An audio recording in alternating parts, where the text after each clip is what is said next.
சொல்லப்படுகிற காஞ்சிபுரம் திருத்தலத்திலே அருது செய்ததாக சொல்லியுள்ளது திருவாசம். அது ஆனந்த மனம் லயம். லயம்னா ஒடுங்குற இடம், ஆன்மா ஒடுங்குற இடம் ஆலயம். ஆனந்தம் ஒடுங்குகிற இடம் மனோலயம், ஆனந்த மனோலயம். அந்த ஆனந்தத்தோடு ஒடுங்கி பெருமானுடைய இரண்டரை களத்தில் நீ வேற தான் அது இருக்க, நான் வேற அது இருக்க தரும் என்ன ரெண்டு பேரும் என்னென்ன இருக்கக்கூடாது. அப்படி சேர்ந்து இருக்கிற மாதிரி ஒரு அனுபவத்தை தரக்கூடிய அற்புதமான திருப்பதி இஷ்டப்படணும்.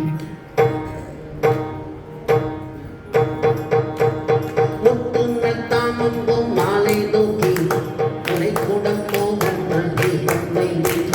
கத்தியும் தோகியும் பாகுகள் நாமகோடு பல்லாண்டி செய்யும் சித்தியும் கௌரியும் பத்ததியும் கங்கையும் வந்து கவரி கொள்வேன் அத்தன் ஐயாரன்னும் மாடை பாடி ஆடற் பொறுத்து நம் பிடித்தும் நாமே வாசகை என்கிறாக்கு பொத்திரு சொன்னம் பிடிக்க வேணும்.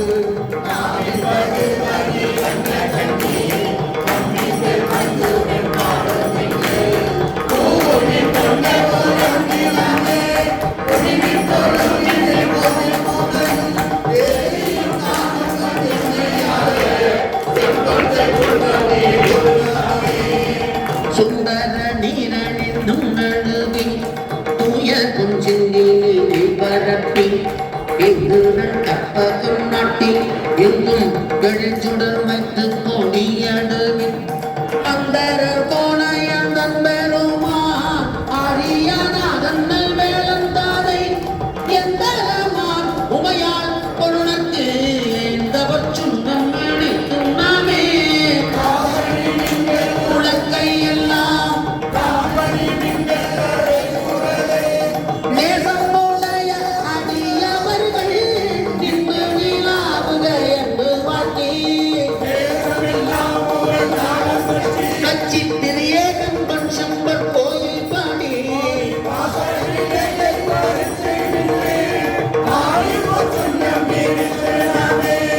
அருகு எடுப்பாறையனும் மதியும் அன்னை மற்றும் இந்திரனோடு அமரர்கள் ஒரு தேவர்களும் எல்லாம் பின் வந்தது எடுக்கவட்டோம்.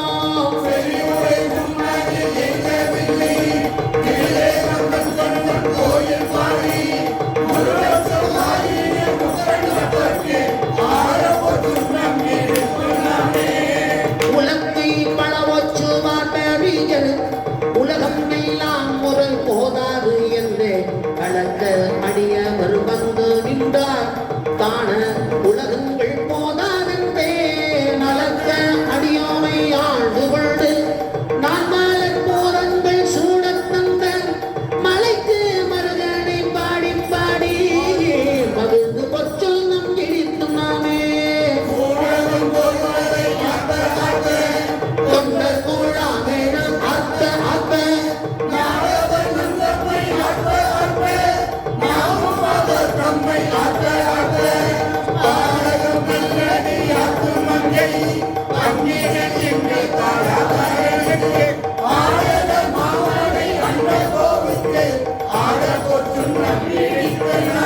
வாழ்த்தடங்கள் மடமங்கை நண்டீர் பரிமளை காத்தவர் பொங்கை பொங்க தோள் திருமுண்டம் துதை தளங்க சொத்தம் புரான் என்று சொல்லி சொல்லி நாள் கொண்ட நான் மலர் பாதம் காட்டி ஞாயிற்கடைப்பட்ட நம்மை இம்மை ஆட்கொண்ட வண்ணங்கள் பாடி பாடி ஆடற் பொற்று நம் விழித்தும் மாமே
தில்லை மன்றினுள் ஆடி போற்றி